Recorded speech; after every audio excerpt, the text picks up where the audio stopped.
This channel does not promote any violence, harmful, or illegal activities.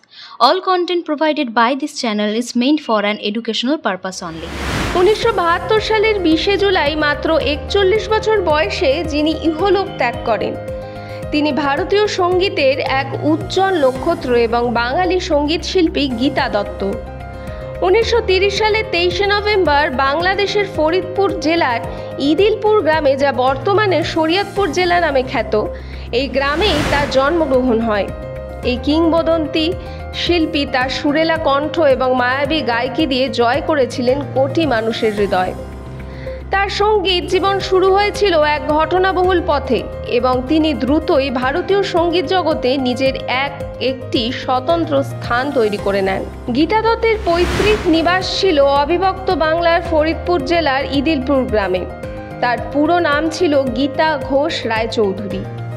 পরাধীন ভারতের উত্তাল সময় তার পরিবার কলকাতায় চলে আসে এবং সেখানেই তার স্কুল জীবন শুরু হয়। সঙ্গে শুরু হয় সঙ্গীতের প্রতি তার সহজাত টান। তিনি প্রখ্যাত সঙ্গীত পরিচালক হুমায়ুন প্রসাদের কাছে প্রথম সঙ্গীতের তালিম নেন। তার প্রতিভার স্ফুরণ খুব বেশি সময়ই নেয়নি। 1946 সালে মাত্র 16 বছর বয়সে তিনি প্রথম প্লেব্যাক করেছিলেন ভক্তিমূলক ছবি ভক্তি এবং রসিক চোরের জন্য। তবে তার সঙ্গীত জীবনের মোড় ঘুরে যায় 1948 সালে। এই বছরই মুক্তিপ্রাপ্ত তার হিন্দি ছবি দোহাইতে তিনি এককভাবে সব গান গেয়ে রাতারাতি পরিচিতি লাভ করেন। এই সময় লতা মঙ্গেশকরের মতো প্রতিষ্ঠিত শিল্পীরা যখন উচ্চ স্কেলের গানে নিজেদের প্রতিষ্ঠিত করে চলেছেন, তখন গীতা দত্ত তার কোমল এবং আবেগঘন কণ্ঠ নিয়ে নিম্ন স্কেলের গানে এক ভিন্ন মাত্রা যোগ করেন। তার গায়কি ছিল নিজস্ব বৈশিষ্ট্যপূর্ণ, যা তাকে অন্যদের থেকে আলাদা করে তুলেছিল। 50-এর দশকে গীতা দত্তের সঙ্গীত জীবন এক স্বর্ণময় যুগ। এই সময়ে তিনি অসংখ্য কালজয়ী গান গেয়েছেন, যা আজও সঙ্গীত প্রেমীদের মন ছুঁয়ে যায়। তার গাওয়া মেরি সুন্দর সপনে, তুম জো ওহি মেরে হামসফর, জানু জানুরি, ঠান্ডি হাওয়া কালীঘাটা প্রভৃতি বিভিন্ন গানগুলো আজও জনপ্রিয়তার শিখরে পৌঁছে রয়েছে। বিশেষ করে গুরুদত্তের ছবিগুলোতে তার গাওয়া গানগুলো ছিল অবিস্মরণীয়। বাজি, জাল, আর পার, SID, কাগজ কে ফুল, পিয়াসা প্রভৃতি বিভিন্ন ছবিতে তার গানই ছিল ছবির প্রাণ।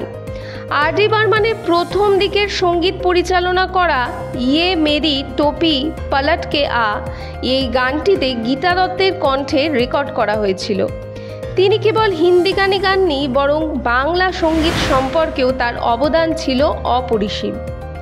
এই পথ যদি না শেষ হয়, নিশিরাত, বাঁকাচাঁদ, আকাশে প্রভৃতি বিভিন্ন বাংলা গানগুলি বাঙালি সঙ্গীত জগতে আজও অমর হয়ে রয়েছে। 1953 সালে গীতা দত্ত খ্যাতিনামা চলচ্চিত্র পরিচালক এবং অভিনেতা গুরুদত্তের সঙ্গে বিবাহ বন্ধনে আবদ্ধ হন। তাদের ছিল তিনটি সন্তান, তরুণ, অরুণ এবং নীনা। ব্যক্তিগত জীবনে তিনি টানাপোড়েনের মাধ্যমেই দাম্পত্য জীবনকে আরও জটিল করে তোলেন। গুরুদত্তের সঙ্গে তার সম্পর্কের অবনতি এবং গুরুদত্তের অকাল মৃত্যু গীতা দত্তকে মানসিকভাবে ভেঙে দেয়। এই ধাক্কা তার সঙ্গীত জীবনেও প্রভাবিত করে। গুরুদত্তের মৃত্যুর পর তিনি প্রায় কাজ করা বন্ধ করে দেন। পরবর্তীতে তিনি আবার নিজেকে গুছিয়ে নেওয়ার চেষ্টা করেন এবং কিছু মঞ্চ অনুষ্ঠানে অংশগ্রহণও করেন। এমনকি একটি বাংলা ছবি বদ্ধভূমিতেও তিনি অভিনয় করেছিলেন। কিন্তু ব্যক্তিগত জীবনের দুঃখ তাকে অস্বাভাবিক জীবনে ফিরতে দেয়নি। তিনি মদ্যপানে আসক্ত হয়ে পড়েন এবং লিভারে সিরোসিসে আক্রান্ত হন। 1972 সালের 20 জুলাই মাত্র 41 বছর বয়সে এই মহান শিল্পী চলে যান না ফেরার দেশে। গীতা দত্তের জীবন ছিল সুর আর বিষাদের মতো মিশেল। তার গাওয়া গানে যে গভীর আবেগ এবং অনুভূতি ছিল, তা যেন তার ব্যক্তিগত জীবনেরই এক প্রতিচ্ছবি। আজও তার গান প্রতিটি সঙ্গীতপ্রেমীর হৃদয়ে এক বিশেষ স্থান দখল করে আছে।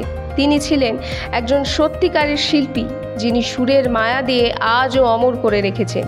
তার কণ্ঠের জাদুতে তিনি আমাদের হৃদয়ে চিরকাল বেঁচে থাকবেন। সংবাদ শিরোনামের পক্ষ থেকে গীতা দত্তকে জানাই প্রণাম। মানুষের পাশে, মানুষের সাথে আমরা আছি এই বাংলাতে। আপনারা দেখছেন সংবাদ শিরোনাম। দেখলেন তো অনেক কিছু, এবার দেখুন নতুন কিছু।